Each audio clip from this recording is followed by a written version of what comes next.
The smell of ale and roasted meat, the sound of laughter and camaraderie. It's like coming home to an old friend. Well, well, look who's gracing us with their presence. What brings you to my humble establishment, dear friend? Just passing through, my good sir, in search of adventure and perhaps a mug of your finest ale. Adventure, eh? Well, you've come to the right place, but let me tell you, this isn't the best time. Word is there's a herd of goblins looting the traveling merchant on the nearby highway. And there is also this beast in the eastern forest. Ah, but that's the thrill of it all, man. Facing the unknown, conquering challenges, and uncovering treasures beyond imagination. Aye, fair enough. Speaking of treasures, have you heard about the latest marvel stirring up excitement in the landscape world? A rumored new version of this software called Gaia. They say it will revolutionize the art of landscape creation. Gaia, you say? Tell me more, barkeeper. Always ready to get my hands on new tools. Ah, well, so.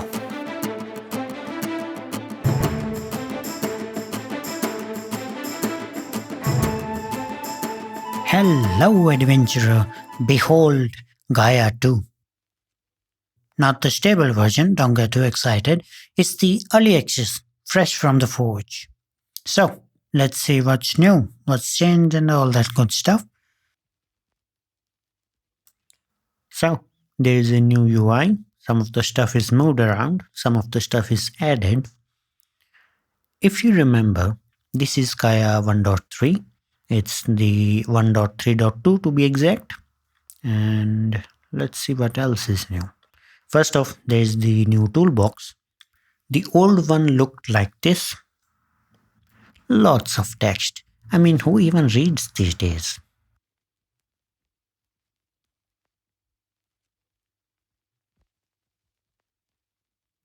So apparently they rewrote the engine, so the algorithms are changed, some properties are renamed, merged, or moved around. One of those nodes is the mountain. So we had our scale, the edge, and the option to bulk it. Now we have the scale and edge kind of merged. Then we have the style. The old one was like this, the basic one, and you had full control over it. You'd go do your erosion and all that look there. You still have it, but there is also an eroded version. It depends on the type of mountain you want. There is also those alpine mountains. This is the good stuff you see on the Google Maps. Another interesting thing, saves you a bit of time, so you can switch between nodes of the same group with a flick of a wand. I mean a button. So you want a different primitive? Say less. So let's say you want to create a node instead of mountain. There it is. If you want the island,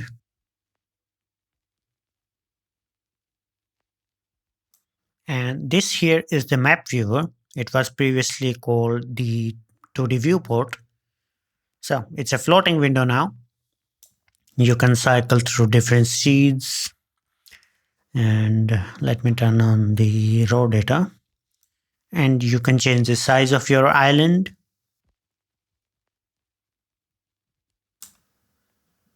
Up and away. You can also add some chaos to the structure. And what's this? New rendering modes. This is the raw data without any lighting, and this is the raw high data. You can normalize it for the viewport. Another little thing, if you press the normalize from the 2D viewer, only this one get normalized, but if you do it in the 3D viewport, both of them are normalized. And there's apparently a mesh viewer. I don't think it's in there yet, so yeah, we'll have to wait for that. And the viewport resolution is moved here.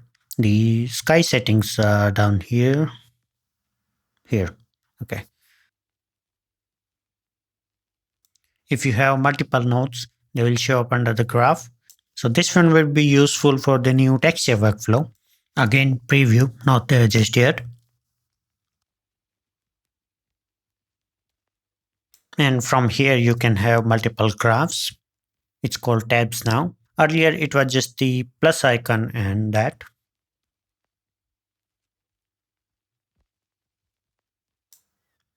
And there is also chain creation.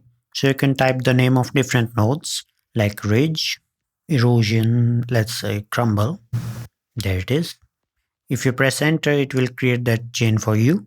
So again, it's little time saver. And there is a new 2D viewport thing where you can right click and show a locked 2D preview. So if you move between nodes, then this won't change.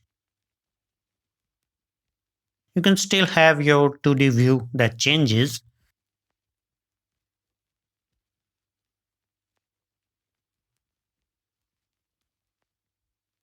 And if you put it in a different rendering mode, like raw, you can view the raw data. Then you can move to a different node and change the rendering mode, and it will not update. It will update when you click on that node.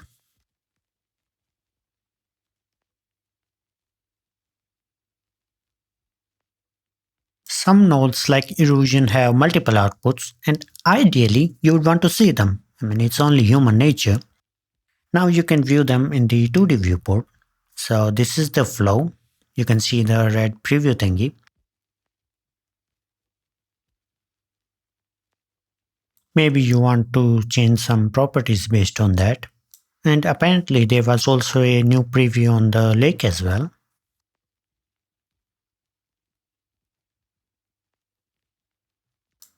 So there you can see the water and the shore.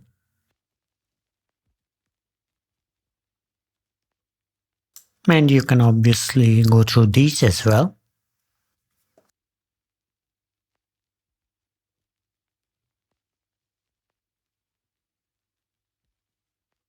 Then there are a few new nodes.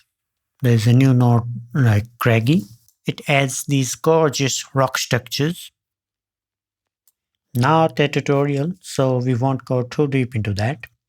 There is also the sandstone node, which creates these terrace-like structures.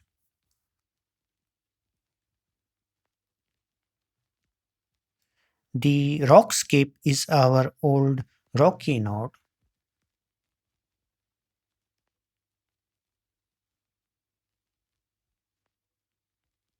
And the bulbous, it's also new, creates those bubble-like shapes. And a couple other new nodes. Let's quickly go through them. First is the fracture, which creates, well, fractures, and you can control them with the node properties. There is also the helify. It adds a soft clip to the higher altitudes. You can get some nice looking terrain with this one. Then there's the wizard. I mean, it's the old one. Erosion 2 is the new erosion. You could say it's their trump card. There are some folks out there who use Gaia just for erosion. I mean, it's not just to create, you see all these tutorials out there and everyone's creating a new landscape. Well, that's to get you familiar with the software, but you can also bring your existing landscape, just grab the height map, throw it in, and then you can do all kinds of fancy stuff. Or you can add some post process, you can add erosion, or you can bring it just to simulate your biomes and then get those height map back into your software. There you can simulate all the trees and vegetation. That's the green stuff you see on those renders. Sometimes it's blue or red or yellow. Ah, Riz, this is one of my favorite primitive. Wow, this erosion looks really good on this side.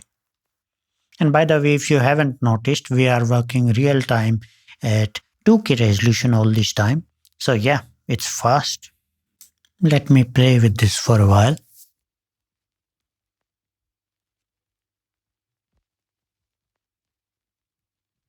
And if you are not a technical person, you are an artist and you just want to get that look, there is a node called Easy Erosion. It's erosion but with some preset values, so you don't need to worry about all those sliders. And you can even chain multiple erosions. Just get the regular erosion first and then easy erosion to give you a look. There are a few presets here, and you can see some of them are placeholders. Next, let's look at the texture.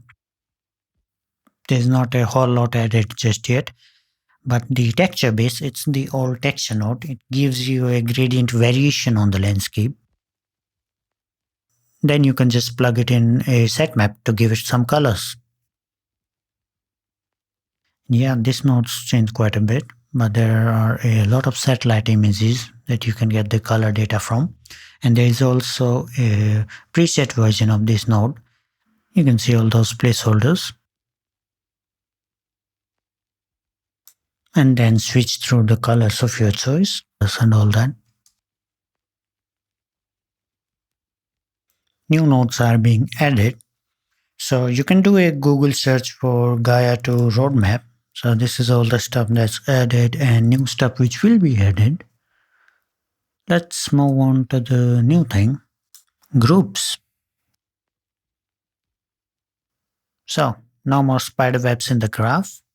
You can just Control G to make a group. You can change the underlay color and double click to collapse it. And if you have another node, you can press this out and do that. And there is nodes. So when you come back to your project after a month and wonder who did all that stuff, it was you. And what else? What else? So there are also parameters.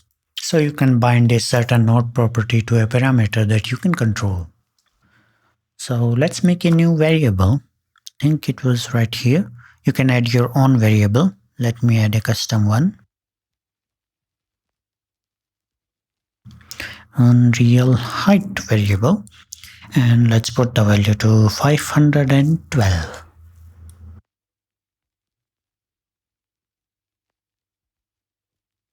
You can create them here as many as you want.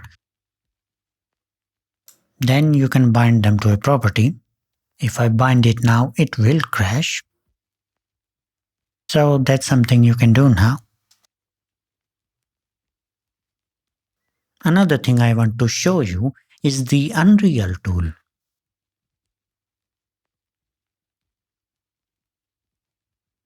Let's quickly make a landscape with the chain tool.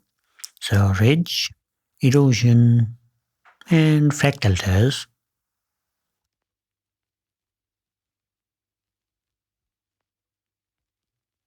Let's also use that new 2D view thing.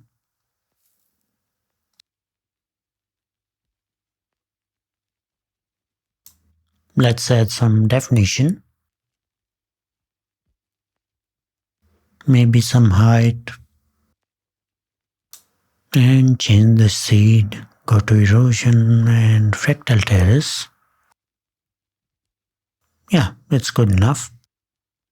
Let's drop in that Unreal node.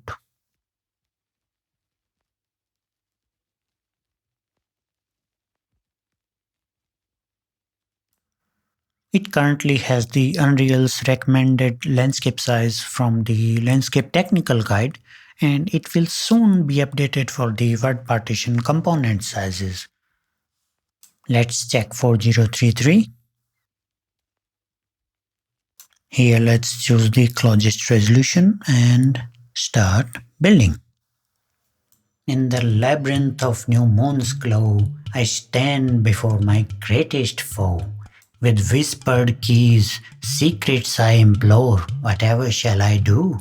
I seduce the door. Hehe, priceless. It took around 11 seconds to build. We'll open the folder. Here you can see the height map. This file here would be read by the importer.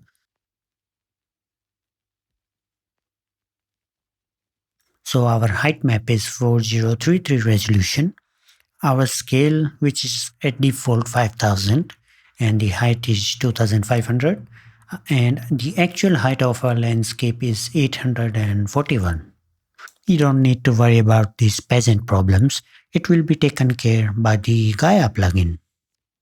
Wait, where you going? I want that plugin. Don't bother, it comes with Gaia Early Access. Early Access? What's that? So it will show up at the top here like this, and here you can select that height map. The scale would be automatically adjusted. Just click Create Landscape.